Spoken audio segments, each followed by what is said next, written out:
Vamos lá, gente. A gente estuda todos esses conceitos, todas essas características da pressão num fluido para chegar aqui. Lei de Stevens, também conhecida como o princípio fundamental da hidrostática. Aí você me pergunta, cara, é o princípio fundamental da hidrostática. O negócio é muito importante. Então vamos lá, gente. Vamos construir essa equação, vamos construir esse princípio, essa lei juntos. Eu só quero pontuar uma coisa. Esse princípio é chamado de princípio fundamental porque todas as coisas advindas da hidrostática e da hidrodinâmica também, que é outro estudo, a água, só que em movimento, só que a gente não vai chegar a estudar isso agora, ela é baseada nessa síntese de ideias, chamada lei de Stevens. A lei de Stevens nada mais é do que a síntese de alguns conceitos que a gente vai definindo ao longo do tempo, que a gente já definiu, como a pressão, a densidade, enfim.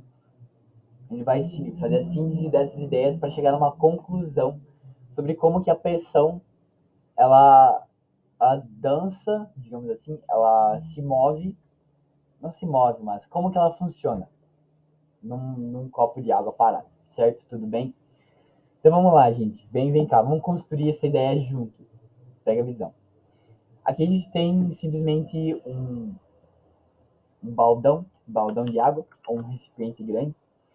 E partindo da premissa, novamente, que está sendo hidroestática, toda essa quantidade de água que está aí dentro está parada. Então, a gente vai fazer o quê? Ó, presta atenção. A gente vai retirar, simbolicamente, não vai fazer isso, mas retirar um pedaço, fazer um recorte nessa quantidade de água para estudar ela. Porque se a água como um todo está em equilíbrio, esse pedaço de água também está em equilíbrio, certo? Vamos lá. Definir como ρL a densidade desse líquido. Esse H aqui, ele diz sobre a altura desse cilindro, certo? A gente vai pegar um cilindro, um recorte cilíndrico dessa quantidade de água. H é simplesmente sua altura. A é a base, é o círculo, a base e o topo também do cilindro, certo? Então vamos lá. O que está acontecendo aqui, gente? Como a gente tem um líquido, existe uma pressão que que é gerada por esse líquido, certo? Por quê? Porque a quantidade de líquido, se ela tem uma massa, ela vai gerar uma força, vai gerar um peso. Esse peso dividido por uma área vai nos gerar uma pressão, certo? E aqui a gente vai usar aquela nossa intuição da aula passada sobre a pressão ao longo do nível da profundidade da água. O mais profundo o corpo estiver numa água, mais pressionado ele vai estar. E também não se apeguem a essas setinhas.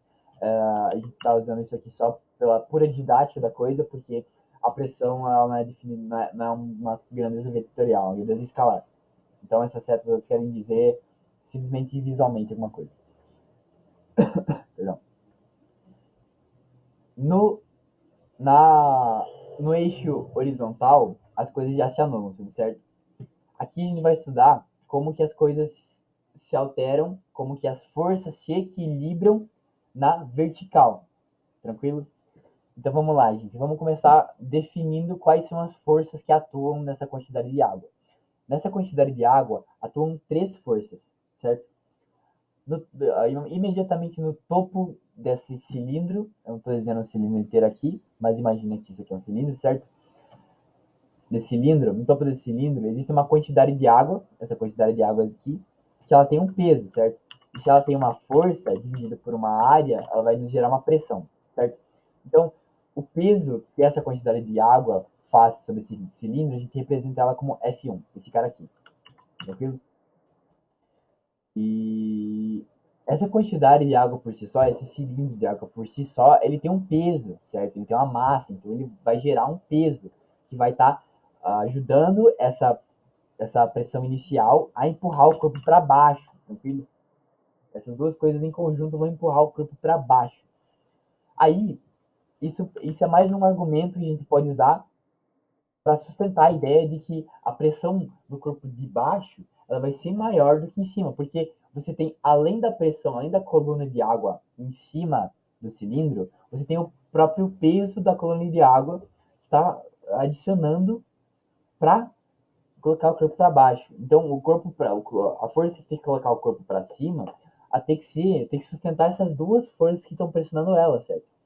E o que a gente vai fazer aqui, gente? A gente vai usar essas ideias, a gente está jogando ideia, basicamente jogando ideia aqui, para sintetizar elas numa fórmula matemática. É isso que a gente vai fazer agora.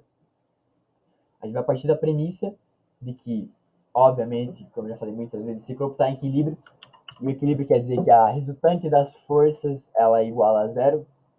Então, a força que está empurrando o corpo para baixo é igual a força que está empurrando o corpo para cima. A gente vai escrever isso matematicamente, certo? O que é escrever isso matematicamente? A gente vai pegar do lado esquerdo da nossa equação, nós temos as forças que fazem o corpo ir para cima, as forças que empurram ele para cima. Do lado direito da nossa equação, a gente vai ter as forças que fazem o corpo ir para baixo. E se o corpo está em equilíbrio, quer dizer que uma coisa tem que ser igual a outra para o corpo se equilibrar, certo? Tudo bem? Tranquilo? O que a gente vai fazer aqui primeiramente? A gente vai partir da premissa que a definição de pressão é a força sobre a área, certo? Então a gente pode, como a gente fez nessa característica da pressão em fluidos, nós vamos simplesmente reescrever a força como sendo pressão vezes área. Por quê? Porque, imagina aqui, pressão é igual a força sobre a área. A gente pode simplesmente passar essa área multiplicando do outro lado da equação. Então a gente vai ter que a força ela é igual a pressão vezes a área. A gente vai simplesmente abrir a força para estar estudando ela com mais rigidez, certo? Então, a força, a gente está reescrevendo ela aqui, a força 2 que eu escrevi ao contrário ali, mas tanto faz. Tá realizando na parte de baixo, para sustentar, tá indo para cima, ela vai ser igual a P2 vezes A. Esse A é aquela área do cilindro que a gente definiu antes, certo? E também, a outra força que está fazendo tá pressionando para baixo, essa quantidade de água logo em cima que a gente destacou, essa coluna de água que está em cima do cilindro, ela também pode ser escrita como pressão vezes área, tudo certo? E a gente tem mais esse P aqui. Esse P, ele é o peso do próprio cilindro de água que está adicionando essa coluna de água em cima dele para colocar o corpo para baixo, para empurrar o corpo para baixo. A gente vai reescrever ele como sendo M vezes G, tudo bem? P2 vezes A é igual a P1 vezes A mais MG. Só que esse M, vem cá, a gente vai reescrever ele, certo? A gente vai partir dessa premissa aqui. O que a gente tem numa densidade? A densidade do líquido é definida pela massa sobre o volume, certo? Então, se a gente fazer a mesma coisa com a pressão em área, a gente multiplicar esse volume, a gente passar esse volume multiplicando do lado da pressão, a gente vai ter que a massa ela é igual à densidade vezes o volume, tudo bem? A massa dessa quantidade de água que está sendo analisada aqui. Densidade, certo? Ela é densidade vezes o volume. Só que o que é esse volume? Qual que é o volume que a gente está analisando? É o volume do cilindro de água que a gente recortou desse tanque inteiro, certo? O volume de um cilindro ele é definido pela altura desse cara vezes a área do cilindro, certo? Então a gente tem que a massa é a densidade do líquido vezes o volume. Só que a gente vai estar simplesmente reescrevendo esse volume como H vezes A. Esses dois caras são a mesma coisa. Tudo bem? A gente tem então uma equação, uma coisa que é igual à massa, a gente vai colocar ela na nossa equação geral. Aqui. Aí já está simbolizado aqui como essa coisa verde, tudo bem? A massa é simplesmente igual a ρ, que é a densidade, vezes a área, vezes a altura desse nosso cilindro.